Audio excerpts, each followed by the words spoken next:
understanding of what's happening. But we fear what Carrie has already mentioned, that if a school is not required to offer a second year of high school science for graduation, that if their school is sinking and if they're in terrible financial straits, though they may say at this point in time, no, we would never think to reduce science requirements from 2 years to 1 year for graduation, they may find that fiscally, now that it's an opportunity to do that, they might take advantage of that. And we have seen the impact of sort of an unbalanced focus on the curriculum for many years. If you look at science instruction in elementary schools, it's non-existent in some schools and very limited in others, and that's because science is not valued as a testable item in the elementary schools. And so there are principals who say, we're not teaching science, we're going to use that time to teach another year of math or language arts, things that are tested. But somebody could say to you, you're kind of crying chicken little, because the sky has not really started to fall in yet, at least in this particular instance with the science classes. Nobody's really cut any science classes. Maybe it'll happen, but maybe it won't. Maybe you can shift resources. Well, part of the reason that it hasn't happened yet is that it is still a mandate. And so as I was listening to the first half of the conversation, it's still required, and no action has been taken to eliminate it as a mandate. Oh, what has to happen for it to go away as a mandate? The governor's budget has to be, as I understand it, and HD is probably better at the legal issues of this, but it's a mandate until it is removed as a mandate. And currently, I would assume, HD, correct me if I'm wrong here, but that would require an approval of the budget by legislator. And so it's currently still required that high schools teach 2 years of science. HD, is that right? Right. The mandate's still on the book, so the requirement is there. And as a result of that, that means that the claims associated with that mandate will continue to build up. I'd note in terms of what districts may or may not do, Carrie, as you noted, did the first reporting on this at the beginning of the year. The Los Angeles Times did a piece earlier this week on this, and they cited the Inglewood Unified School District, one of the most financially strapped districts in the state, and one that's facing fiscal insolvency. But their board president, who's a former science teacher, was adamant that science courses are not going to be reduced. So I think as a practical matter, and the legislative analyst has somewhat agreed with this publicly, that school districts, if the mandate is removed, who are currently requiring a second science course for graduation, will in fact continue to do so. And they'll have to cut something else, no doubt. Anyway. Well, as a point on that, Spencer, if I could, sure. That's one of the reasons that the governor is putting forward his November ballot initiative, is to renew the state's investment in K through 12 education. And that's the principal reason that he is going to the people in order to do that. Okay, that's what they call on MSNBC a shameless plug, but that's okay. Spencer, this is Rick. I think that another fear that we share is if the mandate for 2 years is removed and it only becomes 1 year, what will that 1 year science course look like? At the present time, the requirement is for a year of biological sciences and a year of the physical sciences. Physical science meaning chemistry and physics? Chemistry and physics. It could be a physical science survey course. It could, in some cases, an earth science course, which is pretty critical to California, would also count under those two types of courses. But if students are only required to take 1 year to graduate, and a school district is no longer obligated to require 2 years, then the other fear is that 1 year class will become a survey course that will cover all of the sciences in 1 year. It won't be necessarily in-depth on the biological sciences, nor will it be in-depth on any of the others. All right, let me get to Caleb Chung, who's been sitting here patiently in the studio. He's the science manager in the Oakland Unified School District. We're talking about Englewood. H.D. Palmer brought up Englewood, an impacted district that doesn't have a lot of money. Oakland doesn't have a lot of money either. What do you see as happening? Is this an issue for you? It is, to a certain extent. I think HD is correct that the UC current UC freshman entry requirements, which affect not only the UCs but the Cal States, require a minimum of 2 years of laboratory science. They actually recommend 3 or more, and especially if you're a science major, you definitely want to have 3 or 4 years of science in order to even get in. A lot of private universities, such as Stanford, require 3 or more years. When you say more, most high schools are only 3 years to begin with. They're 4-year high schools, mostly, in the state of California. Okay. Yeah, so 9th through 12th grade. And a lot of districts in the last couple of years, as a way to improve the rigor and better prepare all students for college or the potential of going to college and having that opportunity, a lot of districts have adopted these A through G UC Cal State requirements for their high school graduation requirements. So in turn, most districts, including San Francisco, Berkeley, LA Unified, have adopted a 2-year science requirement, similar to what the state proposed, and some have more. And in Oakland, we actually have a 3-year high school science requirement for all our high school students. Does that work out? It does. I mean, there's a lot of underachieving. There's a lot of dropouts in Oakland, Correct. and you've got 3 years requirement of science. You got to take physics. You got to take chemistry. You got to take biology. Is that? Not necessarily those sequences. In Oakland, we have about 14 or 15 high school science courses at this point spread out through our high schools. So there are options based on the student's individual interests. And I think, not every single student has to go on to college to be a science major. I think the world would be a lot less interesting, or maybe more interesting if it was full of scientists.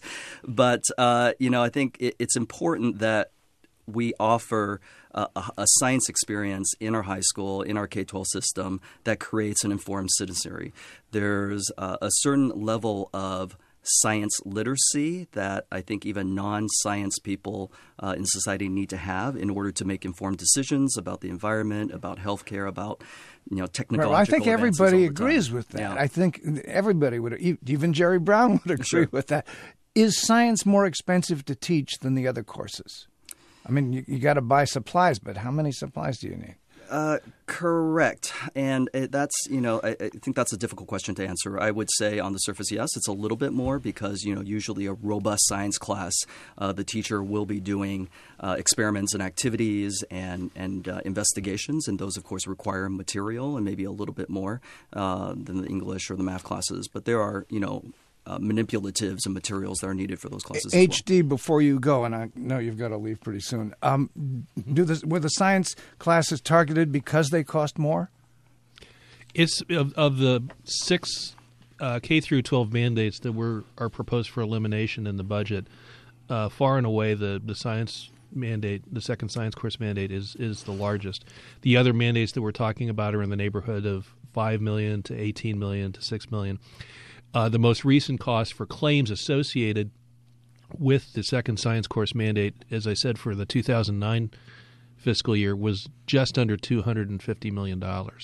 And so that's that's the reason that we don't want to continue to add to that tab.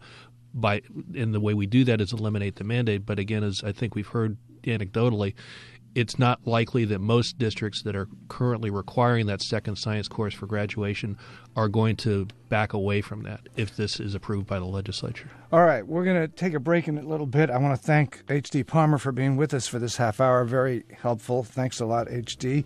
And thank you, Spencer. We've got Caleb Chung here from the Oakland Unified School District, Rick Pomeroy from UC Davis School of Education and the Science Teachers Association, and thank you, Carrie Benefield from the Santa Rosa Press Democrat, who's got to go as well. But we will continue this with your calls and more comments, and we'll try to sort this out. It's a tough subject, and it's kind of interesting to bore into something like this. That's one of the things we can do on Forum. In any case, I'm Spencer Michaels in for Michael Krasny today, and we will be back in just a minute with more of Forum.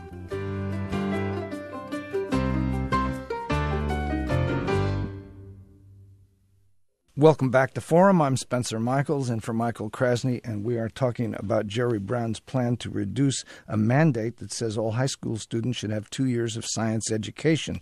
That seems to be up for grabs at this point, and we're talking about the problems with Caleb Chung, who is with the Oakland Unified School District and manages the science department for the district, and with Rick Pomeroy, who's the president of the California Science Teachers Association, former science teacher for 20 years. And you can join join this discussion if you want by calling us at 866-733-6786, or you can email forum@kqed.org, and we'll try to get your letters and emails on the air. We've got some already. HD is gone, but this one is interesting. Has Jerry Brown lost it? Why not just eliminate all schools and throw us back into the Stone Age? That would certainly save money, too. This is a time to quote Forrest Gump's immortal words, "Stupid is what stupid does." Anyway, we'll get to a few more of those in a minute. Rick Pomeroy, what's been the reaction? I read a lot of comments on one of the websites for Science Teachers Association. There seems to be a lot of concern about this, more than for something that hasn't really happened yet. Yes, and I would agree with you. There is a lot of concern, and I think that concern is based sort of on past history. What we see is sometimes the impacts of decisions that are made at a legislative level take a long time to be realized. And I referred to one of them earlier, that science, for instance, is not tested in elementary school except at grade 5, and it's tested in middle schools at grade 8.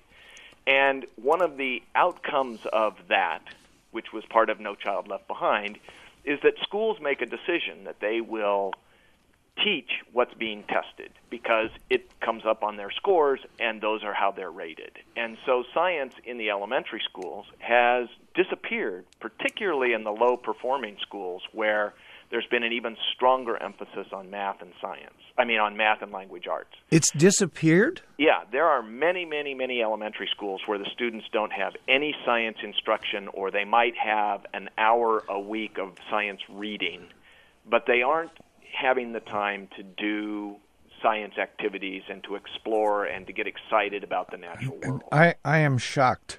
Caleb Chung in the Oakland School District. Is that true? You find that as well? That is completely true. There's been a number of studies in the last 10, 15 years that have shown that with No Child Left Behind and over-testing, that schools have been forced to allocate their time and resources to subjects that are tested because they're held responsible for their test scores. And when you have something that is no longer tested, well, it becomes significantly less important. So we've seen other districts offer science as an elective at the elementary or middle school level, or have eliminated it completely, as Rick had mentioned. Now, we're talking in this discussion mostly about high schools because that's Correct. Where the mandate is.